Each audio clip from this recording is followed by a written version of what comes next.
MBA course அப்படின்னு எடுத்துட்டோம் அப்படின்னா எக்கச்சக்க ஸ்ட்ரீம்ஸ் இருக்குது. ஹச்ஆர்லேருந்து ஆரம்பிச்சு நம்மளுக்கு finance, marketing, operation management, system management, retail management, agri business, இந்த மாதிரி எக்கச்சக்க ஸ்ட்ரீம்ஸ் இருக்குது. பட் இதில் எதுக்கு பேங்க் ஜாப்க்கு பெஸ்ட்டாக இருக்கும் அப்படின்னு பார்த்தோம் அப்படின்னா, எம்பிஏ முடித்தவங்களுக்கு பேங்க் ஜாப் அப்படின்னு நீங்கள் சூஸ் பண்ணுறீங்க அப்படின்னா நீங்கள் வந்து எம்பிஏல ஸ்ட்ரீம் எடுக்கும்போதே பார்த்து சூஸ் பண்ணுங்கள்.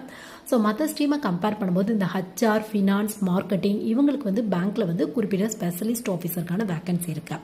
முக்கியமாக நீங்கள் ஹச்ஆர் படிச்சிருக்கீங்க அப்படின்னா ஹச்ஆர் ஆஃபீஸர் ட்ரை பண்ணி பார்க்கலாம். மார்க்கெட்டிங் முடிச்சிருக்கீங்க அப்படின்னா மார்க்கெட்டிங் ஆஃபீஸர் ட்ரை பண்ணி பார்க்கலாம். இது மட்டும் இல்லாமல் நீங்கள் ஃபினான்ஸ் முடிச்சிருக்கீங்க அப்படின்னா ட்ரெஸரி மேனேஜர் அப்படிங்கிற ஒரு போஸ்டிங் இருக்குது. அந்த மாதிரி நீங்கள் ட்ரை பண்ணி பார்க்கலாம். ஸோ மற்ற ஸ்ட்ரீமை கம்பேர் பண்ணும்போது பேங்க் ஜாப் தான் அப்படின்னு டிசைட் பண்ணிட்டீங்க அப்படின்னா இந்த 3 ஸ்ட்ரீம் எடுத்தீங்க அப்படின்னா கொஞ்சம் எக்ஸ்ட்ரா பார்த்தோம் அப்படின்னா பேங்க் ஜாப்ஸ் கிடைக்கிறதுக்கான வாய்ப்புகள் இருக்குது.